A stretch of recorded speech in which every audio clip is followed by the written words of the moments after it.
Nuestro siguiente conferencista es Eduardo Vázquez.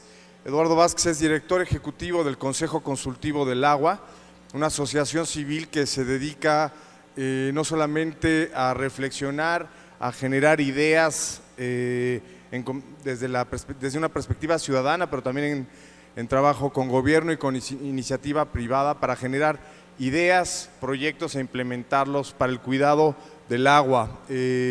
También el Consejo Consultivo del Agua hace muchísimas actividades que tienen que ver con finalidades educativas para generar conciencia sobre el cuidado del líquido.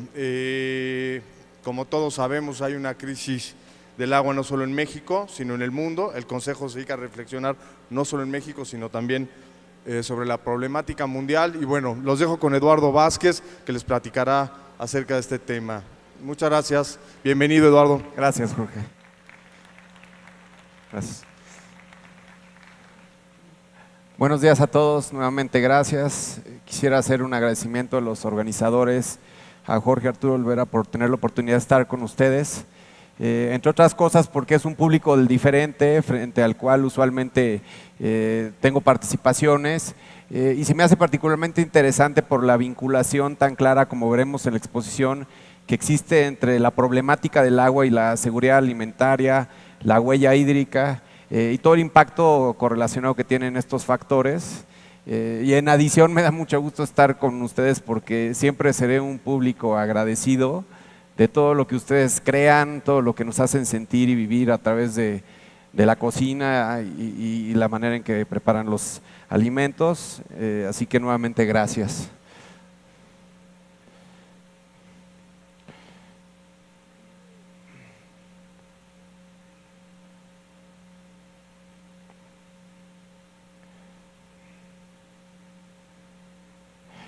Como decía, el interés que tengo particularmente el día de hoy en la plática es poner en claro cuál es la vinculación entre el buen uso del agua y la seguridad alimentaria, especialmente pensando en ustedes, siendo que si no hay productos, si no hay alimentos, ustedes no pudieran tener las fuentes de trabajo que tienen, no pudieran crear todos estos platillos que nos hagan de comentar. Y nuevamente tomando en consideración este aspecto transversal y global que es la sustentabilidad en general, bien lo mencionaba en la presentación previa, la importancia de cuidar los recursos naturales en muchos sentidos para sus actividades, el impacto de la huella hídrica en la producción y consumo de los alimentos, cómo es que esto puede afectar las actividades que desarrollan. Y por supuesto, creo que es muy importante mencionar qué es lo que ustedes pueden hacer al respecto, porque no solo es describir un problema, sino las acciones que todos nosotros podemos llevar a cabo.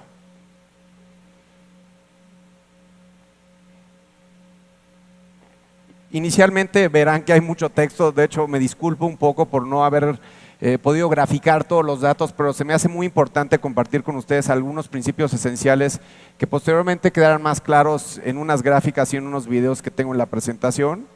Simplemente mencionar que el agua, y es un tema que es importante subrayar, es mucho más allá que un sector, va mucho más allá de la famosa frase de hay que cerrarle, sino que tiene un enfoque plenamente transversal. El impacto del agua en nuestra vida diaria afecta aspectos de educación, afecta aspectos de competitividad, de desarrollo, de combate a la pobreza, por supuesto atender todas las necesidades básicas que tenemos los seres humanos y bueno, en gran medida dependen, como decía, de la disponibilidad de acceso al agua.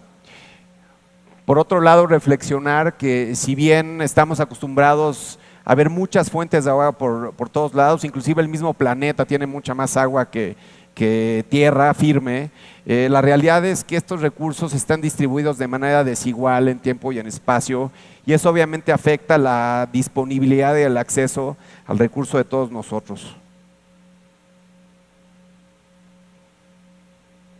Entre otras cuestiones que afectan este problema, obviamente estamos hablando del crecimiento poblacional. Hay una correlación muy clara entre el crecimiento poblacional y la presión sobre los recursos naturales, no solo el agua, a través de la demanda de las ciudades, por supuesto el campo, como veremos más adelante, En gran medida, el consumidor mayor de agua en el mundo es la agricultura para la producción de alimentos, por supuesto la industria también, y esto nos ha llevado a tener ciertos patrones de producción y consumo que al día de hoy están generando una presión muy severa en los recursos hídricos, mucha competencia por un lado y obviamente un fenómeno de escasez por el otro. Y en adición, el fenómeno que todos conocemos y que en años recientes se ha puesto pues, muy de moda, por decirlo de alguna manera coloquial, que es el cambio climático. El cambio climático es un elemento adicional, sin entrar en la discusión que si es generado por el ser humano o es un fenómeno natural, que en realidad tendría partes de los dos. El caso es que está afectando mucho la disponibilidad de agua en calidad y cantidad, y a través de los fenómenos extremos como son las sequías y las inundaciones, está afectando la posibilidad en la producción de alimentos. Como decía anteriormente, para nosotros es muy importante sensibilizar a toda la sociedad que el agua debe tener este enfoque transversal, no solo pensar en este elemento como un sector por sí mismo. Esto obviamente se refleja en que el agua y su problemática no respeta sectores ni fronteras sociales, políticas, culturales, y la buena o mala gestión del recurso tiene efectos en todas nuestras vidas. En este caso, una gráfica para mostrarles, no sé si se ve bien el apuntador, pero finalmente esta es la cantidad de agua que existe en el planeta, de la cual el 97.5% es salada y obviamente no disponible, más allá de las nuevas técnicas de desalación que existen, que son altamente costosas en recursos energéticos. Si lo proyectamos al 2.5% restante de agua dulce que tenemos, de este componente el 70% redondeando está en glaciares, nieve, hielo y permafrost, particularmente en los polos, lo cual obviamente la hace de difícil acceso. Y el restante, que es agua subterránea y de lagos, ríos y humedad en el suelo, es prácticamente la fuente de la que tenemos acceso como seres humanos, ¿no? Entonces, como pueden ver, es un porcentaje muy menor de agua dulce disponible para consumo humano.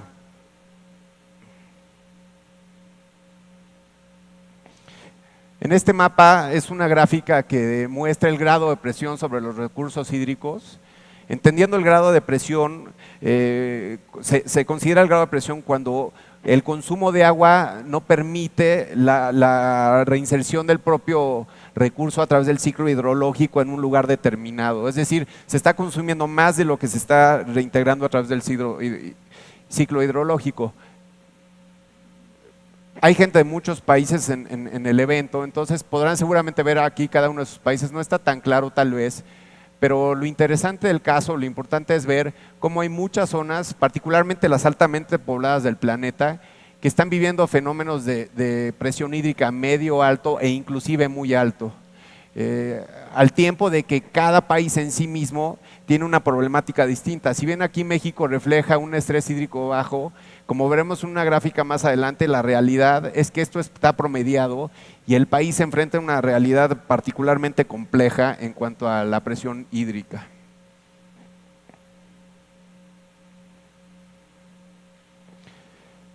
Sin querer marearlos con cifras, pero de verdad se me hace importante contextualizar cuál es la situación que nos encontramos. En este caso en el mundo, como decía anteriormente, hay una correlación entre el crecimiento poblacional y la demanda en el uso del agua. Y la población mundial se triplicó en el siglo XX y el uso de agua se incrementó 6 veces. En 50 años la población crecerá, se estima, entre 40 y 50% más. El 85% de la población mundial vive en la zona más seca del planeta, y alrededor de 800 millones de personas no tienen acceso al agua potable y 2.500 millones de personas no poseen servicios de saneamiento.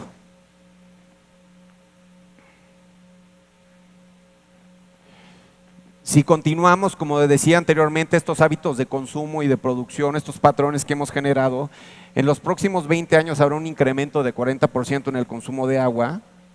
Por otro lado, 6 a 8 millones de personas mueren todos los años a causa de catástrofes y enfermedades ligadas al agua, lo cual tristemente se manifiesta de manera muy clara en la infancia, En países en vías de desarrollo, los niños en comunidades marginales que no tienen fácil acceso al agua, a raíz de que consumen agua contaminada, se presentan muchos fenómenos de mortalidad y bueno, pues los datos están ahí, ¿no?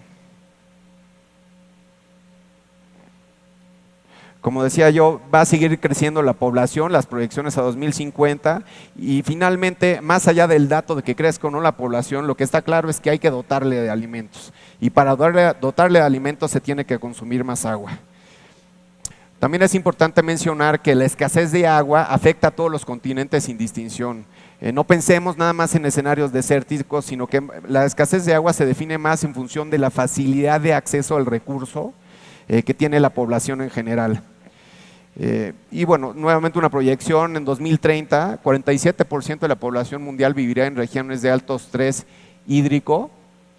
Y para poner un ejemplo muy concreto, de acuerdo a la Organización Mundial de la Salud, una persona necesita entre 20 y 50 litros de agua potable diarios para atender sus necesidades básicas, mientras que un residente de barrio marginal promediado tiene 5 a 10 litros de agua al día para atender estas necesidades. Esta es una gráfica que simplemente retoma el tema del crecimiento poblacional, particularmente en ciudades, y todo esto, como veíamos anteriormente, tiene un alto impacto en la demanda y el consumo de los recursos naturales y por supuesto el agua. Este es un comentario específico para la gente que nos acompaña de México el día de hoy, porque no tenemos muy claro que México se encuentra en una zona geográfica árida y semiárida. De hecho, como pueden ver en la gráfica, nos encontramos en el paralelo de los desiertos. Esto quiere decir, como decía, que 2/3 partes del país enfrentan condiciones muy complejas en cuanto a disponibilidad y acceso al recurso. Seguramente algunos de los países que están representados aquí en el evento también se podrán ver mapeados ahí, pero esto tiene mucho que ver y mucho que decir de la situación que estamos enfrentando. En el caso de México, como decía, 2/3 partes del país están en esta franja desértica. 8 de las 13 regiones hidrológicas sufren estrés hídrico. Actualmente, el día de hoy, el 38% del territorio sufre de una sequía muy grave y casi toda la lluvia cae durante 4 meses del año nada más, lo cual hace difícil capitalizarla para atender estas necesidades.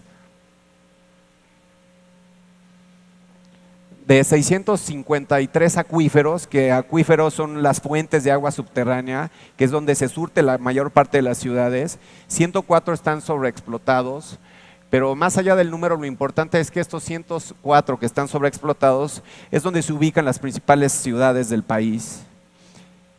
Como vemos en un mapa más adelante, el 77% de la población vive en regiones donde hay menos agua. Para 2030 también se proyecta un incremento poblacional importante y esta población se asentará en regiones con estrés hídrico. Y este dato que mencionaba anteriormente, ¿no?, que es replicable a nivel global. El 77% del agua que usamos en México es para la agricultura con esta intención de producir alimentos. En disponibilidad natural el país ha caído de 17.742 metros cúbicos al año por habitante y en 2025 se estima que será únicamente de 3.800. El crecimiento poblacional que mencionaba anteriormente y actualmente 10 millones de personas aproximadamente carecen de acceso al agua y 11.5 millones de alcantarillado. Este es el mapa de disponibilidad de agua en el país, relacionado con el grado de presión que explicaba anteriormente. Obviamente la zona más complicada, donde verdaderamente tenemos un reto y un problema mayor, es el área metropolitana de la Ciudad de México. Tenemos un grado de presión inmenso. Estamos bombeando, para la gente que nos acompaña en otros países, estamos trayendo el 30% del agua que usamos en el área metropolitana de 200 kilómetros de distancia. Se tiene que bombear 1.100 metros a través de montañas con unos costos de energía inmensos.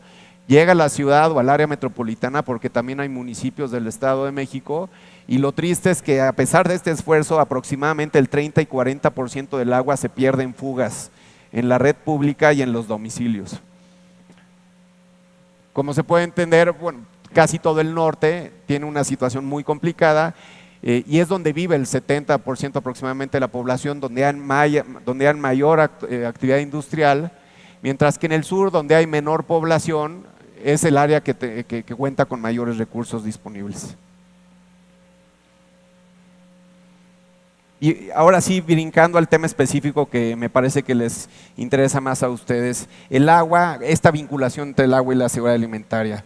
Definiendo la seguridad alimentaria, cuando todas las personas tienen en todo momento acceso físico y económico a suficientes alimentos nutritivos para atender sus necesidades alimenticias y llevar una vida sana. Esto otra vez se relaciona con el dato del crecimiento poblacional que ha habido y la correlación, que es una fórmula que no falla. Mayor población, mayor demanda de alimentos y disponibilidad del agua disminuye. Es por ello que el agua en sí mismo es la clave de la seguridad alimentaria. Y para producir estos alimentos y alimentar a todos los seres humanos, necesitamos garantizar agua en cantidad y calidad suficiente. Bajo un escenario, por eso era importante ver todas las cifras previas, donde los recursos hídricos ya son escasos, por todo este consumo excesivo que tenemos para la producción de alimentos. Nuevamente el fenómeno del cambio climático, como les explicaba anteriormente, incrementa todos estos riesgos y los principales efectos del cambio climático se sienten en los recursos hídricos a través de sequías, que cada vez son más fuertes e intensas, inclusive en regiones donde no había anteriormente, lluvias excesivas que seguramente han vivido todos ustedes en sus países o en sus ciudades, inundaciones, inclusive cambios muy notorios en los patrones del clima. Estoy seguro también que cada uno de ustedes ha vivido situaciones donde ya no sabe muy bien medir las temporadas, que está muy difuso. Y el problema de esto es que las inundaciones y las sequías son las que causan las emergencias alimentarias más apremiantes. Se requieren grandes volúmenes de agua para producir alimentos y de acuerdo a Naciones Unidas y la FAO, que es la Agencia de Naciones Unidas para la Alimentación, para producir alimentos suficientes que satisfagan las necesidades diarias de cada uno de nosotros, se requieren alrededor de 3,000 litros de agua. Es importante tomar en consideración esto, considerando los datos que analizábamos anteriormente. Esto nos lleva a un concepto que se denomina huella hídrica, que la huella hídrica es el volumen total de agua dulce que se utiliza para producir bienes y servicios consumidos por todos nosotros, por la comunidad en la que nos encontramos y por la industria. La gente usa gran cantidad de agua todos los días.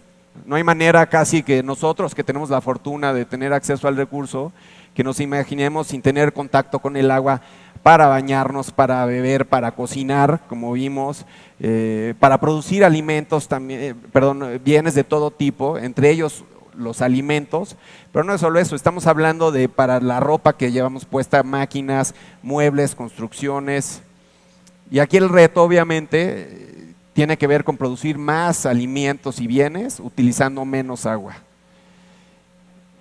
Por lo mismo y en consecuencia la escasez del agua limita la producción y la oferta de alimentos y pone presión a los precios de la comida. Y el llamado que estoy tratando de hacer aquí es que no es un tema solo de los gobiernos, es un tema de responsabilidad individual y es un tema de responsabilidad de todos los actores que se encuentran en la sociedad, independientemente del sector en que se muevan. Creo que iban a poner un video ahorita que está más explicativo, ¿no?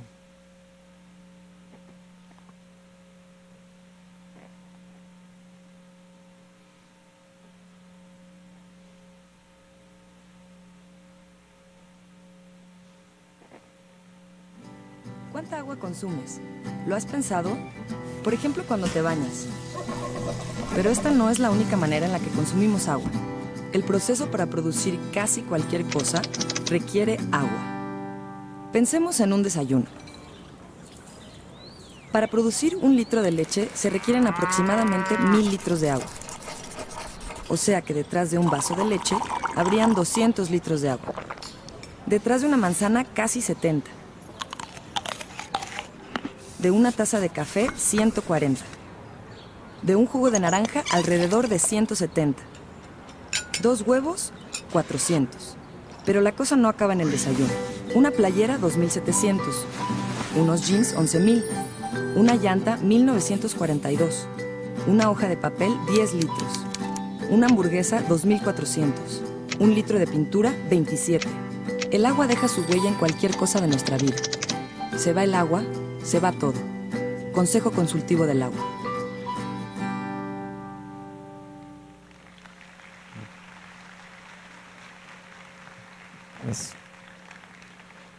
Este es un video que justamente retomando estos temas produjimos en la asociación civil en la que trabajo, donde se puede ver de manera más clara, más allá de las palabras y las estadísticas, el reto al que nos estamos enfrentando.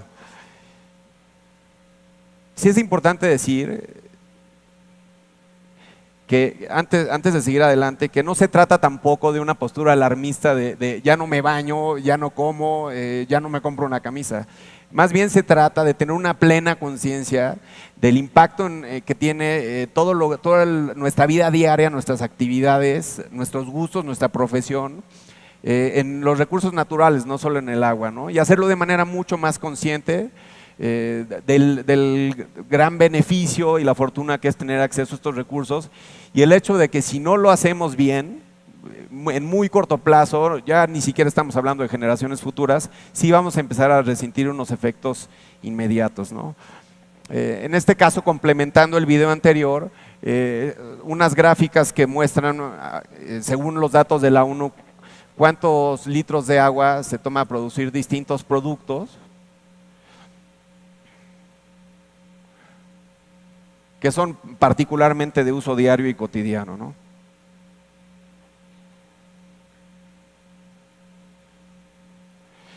Y en este caso, como decía anteriormente, me parece muy importante para todos ustedes pensar en qué es lo que pudieran hacer. No solo es informarse que de suyo vale la pena, sino ustedes como un gremio que se dedica a la comida, que usa mucha agua, que tiene mucho contacto con los productos que vienen de la agricultura. Como decía, es un asunto de todos y ustedes tienen mucho que hacer y mucho que decir. Me queda muy claro, más allá de este mismo sector, que ustedes son líderes de opinión.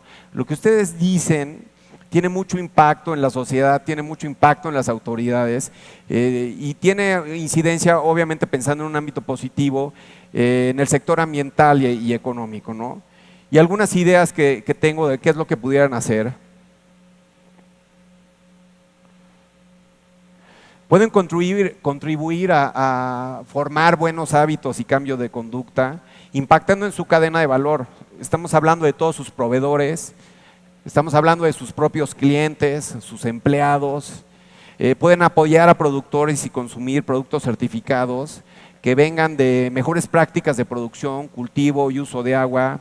Por supuesto, promover el comercio justo, utilizar productos que no contaminen los procesos, disminuir y mitigar su huella hídrica y ecológica que veíamos anteriormente, reducir desechos y desperdicio de comida. Se impactarían de ver las cifras, que obviamente no las traigo ahorita, de lo que implica todo el desperdicio de comida en términos de huella hídrica y huella ecológica, consumir productos locales, concientizar a sus clientes, decía anteriormente, a través de información, llamados a la acción. Tienen mucho contacto ustedes con mucha gente que llega a sus restaurantes, a sus cocinas y que puede hacer mucha diferencia. Promover el buen uso del agua y apoyar su tratamiento y reuso. Inclusive pensar, ¿por qué no?, que entre todos ustedes que se reúnen anualmente pudieran establecer una distinción, un reconocimiento que reconozca las mejores prácticas de cada uno de sus restaurantes con estándares internacionales. Y aprender de todos ustedes, formar una comunidad de aprendizaje, difundir experiencias, lecciones aprendidas que les permitan usar mejor estos recursos. Creo que iban a poner un video, por favor.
Creo que ese video en suma resume todo lo que acabamos de compartir y bueno, pues eso sería todo y gracias por su atención.